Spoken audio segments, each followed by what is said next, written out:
जी दीपांकर जी। जी जी जी।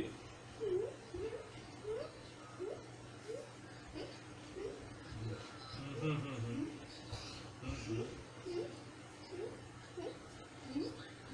नहीं ये, हाँ मैं समझ गया। अभी देखिए इसके पहले क्या था ना, जो पहले मैंने कोर्स बनाया था तो ये सब सारे चीज़ के बारे में मैं RS002 मोटर पॉइंट में रखा था। लेकिन अभी आप ही लोग का ये आपका चौथा पांचवा रिक्वेस्ट है हमें लगता है। तो इसी कोर्स में जो 0014 का चल रहा है, इसी में आगे हम स्लाइड में वो सारे चीज़ को लेके आएंगे, alphabets of railway signalling and nomenclatures, कि कौन सा रिले में को क्या बोलते हैं, उसका फंक्शन क्या है।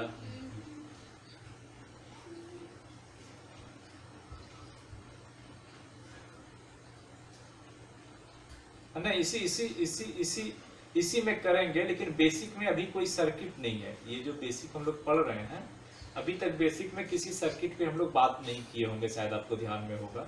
और हाँ हाँ नहीं किए हैं। और आगे इसमें कोई, इसमें जनरली कोई स्पेशलाइजेशन सर्किट है नहीं। स्पेशलाइजेशन सर्किट हमारी कहाँ है, जो जो स्पेशल कोर्स चल रही थी, मोटर पॉइंट था उसमें मोटर पॉइंट का सर्किट था, DLBI की ब्लॉक उसमें सर्किट था, उसके बाद 4 में आए BPSC उसमें सर्किट था, 5 अभी हम लोग कर रहे हैं एक्सल काउंटर वगैरह, इसमें आगे चल के ऑटो रिसेट सर्किट वगैरह आएगा। 6 हम लोग EOLB कर रहे हैं, उसमें आगे चल के सर्किट आएगा। अभी EOLB में भी सर्किट नहीं आया है। तो अभी हमने क्या किया है, ये जो 04 आपका 04 RS001, इसको जो हम धीरे धीरे फिर आगे डिजाइन कर रहे हैं, क्योंकि आप लोग भी देख ही रहे होंगे, पहले मैंने जो पढ़ाया था अभी उसमें फिर थोड़ी सी मॉडिफिकेशन कर दिए हैं। तो आगे चल के जितने भी सिग्नलिंग से रिलेटेड चीज़ें थी जो हमने इस कोर्स में, मतलब इस मॉड्यूल में नहीं डाला था, अभी आगे रिलेज डाल दूंगा सारा। जितने टाइप के रिलेज यूज होते हैं उसका नाम, उसका फंक्शन, जितना अल्फ़ाबेट्स हैं कि हम HR किसको बोलते हैं, YR किसको बोलते हैं, HR NRR किसको बोलते हैं, क्योंकि ये चीज़ हमको फील हुई बाद में कि जो नए, जो पुराने हमारे रेल से जुड़े हुए हैं उनको तो दिक्कत नहीं हो रही है, लेकिन जो नए, जो हाँ हाँ हाँ जी जी जी, जो नए लोग हैं उनको एक अचानक से, मैं जब उधर BPSC के सर्किट बता रहा हूँ तो वहाँ भी दिक्कत होती है, आगे भी दिक्कत हो रही है। तो अगर मैं बेसिक वाले में ही 2-3 स्लाइड उसको पूरा डिटेल डिस्कस कर दूंगा तो मे बी वहाँ कम दिक्कत होगा। दिक्कत थोड़ी बहुत तो ठीक है, कम होगा और समझ में भी आएगी। तो वो मेरे ध्यान में है। इस स्लाइड को तो हम आगे भी, थोड़ा सा स्पीड कम हो गया है, मार्च में चल रहा था, कुछ परेशानी भी, फिर नवरात्रा आ गई, फास्टिंग आ गए, तो थोड़ा बहुत तो स्लो हुए। पूरा मार्च हम लोग, अप्रैल भी अब थोड़ा सा, मतलब 1.5 महीने स्लो हुए। अब स्पीड धीरे धीरे आएगा फिर, तो कोशिश स्पीडली चलेंगे। तो इसी कोर्स में बेसिक में आपको इस बार सारा जानकारी मिल जाएगा। सर्किट के बेसिक फंडामेंटल्स, रिलेज जो यूज होते हैं उसका पर्पस, नोमेनक्लेचर कहाँ यूज करते हैं, और जो अल्फ़ाबेट्स है हमारा ABCDEFG सिग्नलिंग की जो अल्फ़ाबेट्स हैं, ठीक है।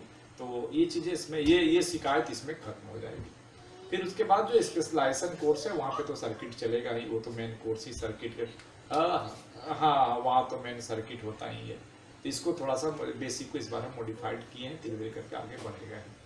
ठीक है, शुभम जी कुछ लिख रहे हैं, सीरीज एंड पैरेलल सर्किट। क्या शुभम जी क्या लिखना चाह रहे थे? शुभम जी कुछ लिख रहे हैं मैसेज में, सीरीज एंड पैरेलल सर्किट।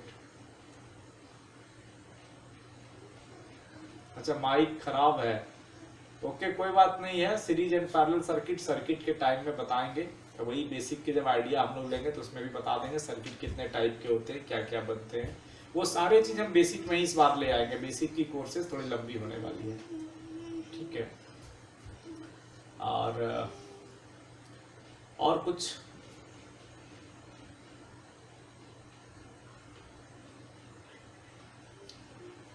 अच्छा ट्रैक सर्किट की बात कर रहे हैं। ट्रैक सर्किट में तो हम लोग ट्रैक सर्किट में तो हम लोग चर्चा किए थे। नहीं नहीं, ट्रैक सर्किट में देखिए आपने ट्रैक सर्किट को हम लोग सीरीज पैरेलल किए थे ना। सीरीज ट्रैक सर्किट किसको बोलते हैं? 3 ट्रैक, जिसका नाम क्या बोले थे, एक भूल रहा हूँ नाम में लास्ट टाइम में। ये ऐसे T1 T2 T3 से फाइनली पिकअप होता था सीरीज में। यहाँ पे लेके आए, इसके TF के पास 6।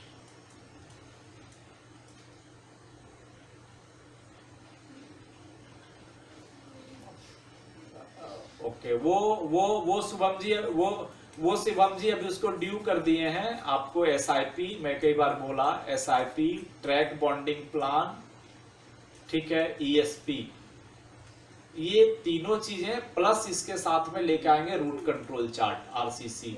ये चारों की मॉड्यूल एक बनाएंगे, वो पूरा डायग्राम रहेगा, चारों डायग्राम बताएंगे कैसे बनाते हैं, कैसे डिजाइन करेंगे यार्ड में, और फिर उसके हिसाब से हमें क्या क्या जानकारी हमारे पास होनी चाहिए। तो ये सब चीज जानने के पहले हमको सिग्नलिंग का जितना बेसिक चीजें हैं वो सीखना पड़ेगा, उसके पहले नहीं कर सकते। क्योंकि ऐसा सिचुएशन हमारे साथ होता है कि जैसे मान लिया जाए हम ट्रैक बॉन्डिंग प्लान बना रहे हैं, तो ट्रैक बॉन्डिंग प्लान में मुझे पता होना चाहिए कि यहाँ पे एलसी गेट लगा रहे हैं तो एलसी गेट के पास कौन कौन सा बॉन्ड लगाना जरूरी है, यहाँ पे ओवर ब्रिज है, यहाँ पे एफओबी है, क्या क्या बॉन्ड लगना चाहिए, यहाँ पे हमारा ट्रैक सर्किट एरिया खत्म हो रहा है तो यहाँ पे कौन सा बॉन्ड लगना चाहिए। तो इसके लिए क्या है कि हमारे यार्ड में जितने गियर लगने जा रहे हैं उन सारे गियर के बारे में कम से कम मुझे जानकारी हो जाना है। तो मेरा प्रयास ये है कि अब तो ऑलमोस्ट हम लोग पहुंचने वाले हैं लगभग 7, हमको लगता है 6-7 मॉड्यूल हो गया, 4-5 मॉड्यूल और बनेगा। सारे मोटर पॉइंट हो गया, एलसी गेट कर ही रहे हैं, ट्रैक सर्किट आ गए एसएस डेक में, एमएस डेक तो इसी का रिप्लेसमेंट है, वो अलग चीज नहीं है, वो न्यू मॉडर्न इक्विपमेंट है, अलग चीजें नहीं है। फिर अभी हमारा क्या बोलते हैं ये आईपीएस करेंगे, आईपीएस के बाद मॉड्यूल बना रहा हूँ। तो सिग्नलिंग में बेसिक हम लोगों ने कर लिया, तो इसके बाद और गियर नहीं बच, डीएलबीआई कर लिया, ब्लॉक इंस्ट्रूमेंट, तो गियर नहीं बच रहे हैं। फिर हम लोग जो भी गियर है वो मॉडर्नाइज है, ईआई है तो वो मॉडर्न गियर है, वो सेपरेट नहीं है कि कोई अलग से गियर है मेरा, वो पीआई के जगह पैनल इंटरलॉकिंग के जगह ईआई इंटरलॉकिंग है। एमएस डेक है तो वो ट्रैक सर्किट का रिप्लेसमेंट है।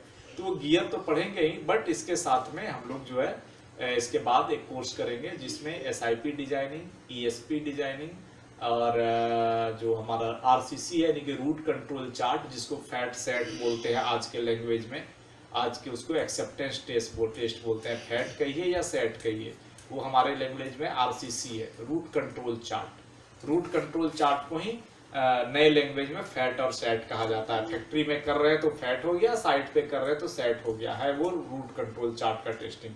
सिंपल सी बात कि जिस रूट में सिग्नल होना है प्रॉपर हो रहा है कि नहीं, कॉन्फ्लिक्टिंग ओके है या नहीं है, इसके अलावा और कुछ चेक नहीं होती है।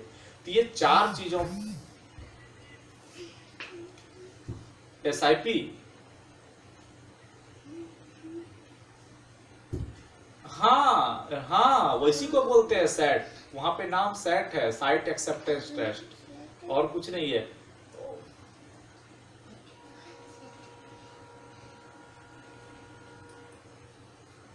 5 साल, अब बढ़ गया टाइम, पहले 3 साल बाद होता था, अब 5 ईयर बाद होना है, after every 5 year.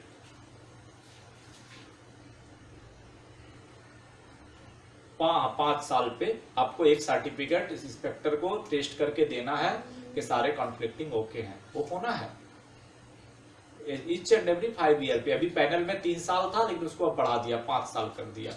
Every 5 year पे आपको आरसीसी टेस्ट करना है, एसआईटी करना है, ठीक है। और बिना कमीशनिंग के टाइम तो करते हैं हम लोग, कमीशनिंग के टाइम तो सारा चीज टेस्टिंग होता ही होता है। तो एक मॉड्यूल रेडी कर रहे हैं, अब समय थोड़ा हो जाएगा फ्री, तो 1-1.5 महीने में रेडी करेंगे ये चारों मॉड्यूल पे। तो वहां पे सारा चीज हम लोग चर्चा करेंगे सारी चीजों पे। फिर कुछ इक्विपमेंट अब बच रहा है, ईआई है, आईपीएस तो हम अगले महीना करेंगे, अब धीरे धीरे रेडी कर रहे हैं उसको, हम मई महीने में आईपीएस को लेके आ जाएंगे। फिर बहुत सारी चीजें हैं, अर्थिंग है, हमारा एसपीपीटी वगैरह है, वही सर्च प्रोटेक्शन, जी सर्च प्रोटेक्शन पे। तो इन सब चीज़ों को लेके आएंगे, और ये सब चीज़ हो जाएंगे तभी जो हमारे पास विचार आ रहा है, फिर हम मूव करेंगे ऑपरेटिंग की तरफ। Emergency operation and normal operation, operating department बहुत गलत करता है, और हमारा सिग्नलिंग पर्सन में भी बहुतों को ऑपरेशन नहीं आता है। तो उसके बाद हमारा एक मॉड्यूल बनेगा operating normal and emergency operation of panel, EI, सारे चीज़ों का, कि सबको हम ऑपरेट कैसे करते हैं।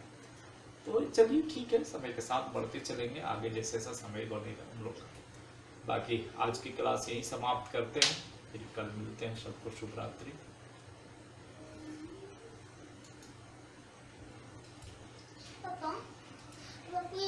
गुड नाइट, शुभ रात्रि सबको।